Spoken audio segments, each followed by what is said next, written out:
Hello guys. तो यार आज इस वीडियो में हम जानेंगे कि जो एनएसपी होती है, नेशनल स्कॉलरशिप पोर्टल, उस पर हम रजिस्ट्रेशन कैसे कर सकते हैं, उसमें किस किस स्कॉलरशिप के लिए अप्लाई कर सकते हैं। हम आज हम ये सब देखेंगे, ठीक है। तो चलो स्टार्ट करते हैं। मैंने पेज पहले से खोल रखा है ताकि वीडियो थोड़ी छोटी हो सके, ज़्यादा लंबी ना हो सके। तो चलिए स्टार्ट करते हैं। तो पहले आपको सीधा यहाँ पे एनएसपी लिख देना है। एनएसपी लिखने के बाद ये वेबसाइट आ जाएगी, तो इसको खोल देना है।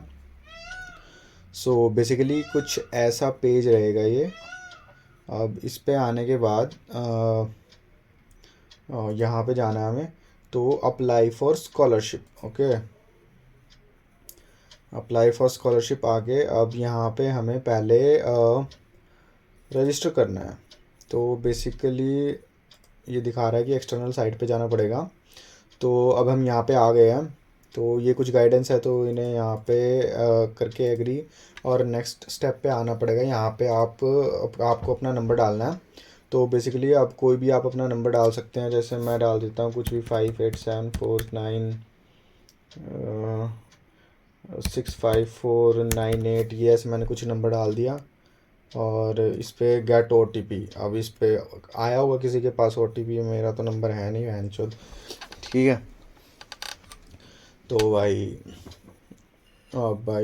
इस पे OTP आया होगा। तो फिर उसके बाद एक eKYC होता है।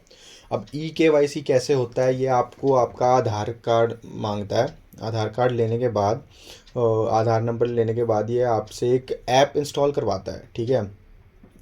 तो बेसिकली ऐप इंस्टॉल करने के बाद उसमें आपके पास एक और ऐप, जैसे आधार कार्ड से फेस ऑथेंटिकेशन वाली ऐप होती है, वो आपसे इंस्टॉल करवाएगा ये। उसके बाद उस पर आपकी फेस ऑथेंटिकेशन होगी।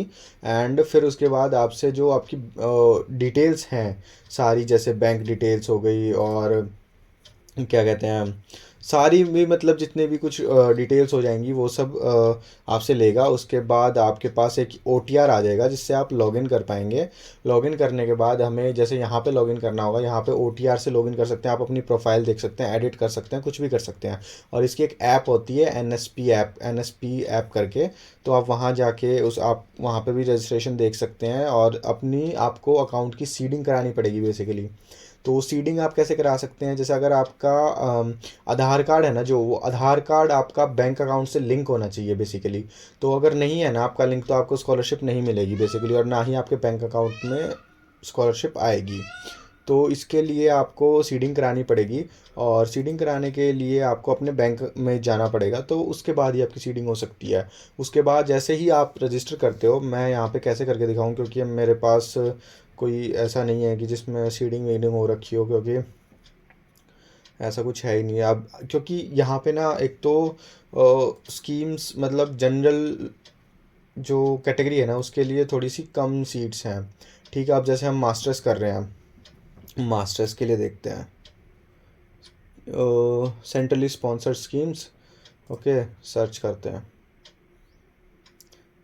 तो अब ये देखो, ये सारी स्टेट्स वाइज आ गई हैं कि ये स्टेट हमारी स्कॉलरशिप प्रोवाइड कराती है। अब बेसिकली जैसे हम चलते हैं चंडीगढ़ पे चलते हैं, ठीक है। PM Yasasvi pre matric scholarship scheme for OBC, मतलब बेसिकली OBC और SC ST इन सब के लिए ही है। और बस यही है यार स्कॉलरशिप का। तो अब आपको ना यहाँ पे बेसिकली स्टार्टिंग मैंने बताई थी ना आपको पहले, आपको अप्लाई फॉर स्कॉलरशिप पे जाओ, ठीक है। अप्लाई फॉर स्कॉलरशिप पे जाके अपना यहाँ पे रजिस्टर करो। रजिस्टर करने के बाद यहाँ पे लॉगिन पे आओ। अब यहाँ पे आप अपनी लॉगिन डिटेल्स डाल सकते हो। लॉगिन डिटेल्स डालने के बाद आपका एक पेज ओपन हो जाएगा। उसके बाद लॉगिन करने के बाद फिर आएगा आपको अप्लाई फॉर स्कॉलरशिप, ठीक है। अप्लाई फॉर स्कॉलरशिप करने के बाद आपको उसमें अपनी फैमिली इनकम डालनी पड़ेगी कि अगर आपकी फैमिली इनकम इस नंबर से कम है तो ही आपको स्कॉलरशिप मिलेगी, वरना आपको स्कॉलरशिप नहीं मिलेगी। तो बेसिकली NSP का यही था। और आप यहाँ पे जैसे हेल्प डेस्क है, तो ये एक नंबर दे रखा है इन्होंने। आप यहाँ पे जाके भी अपनी क्वेरीज़ हैं जो वो आप पूछ सकते हैं, या फिर मतलब जो भी आपकी क्वेरी है, अगर आपको कोई भी दिक्कत आती है, या तो आप मेल कर दीजिए या आप कॉल करके पूछ लीजिए। सो इस वीडियो में इतना ही था। अगर आपको कोई भी मतलब क्वेरी हो तो आप कमेंट कर सकते हैं, मैं आपकी क्वेरी से रिजॉल्व करवा दूंगा।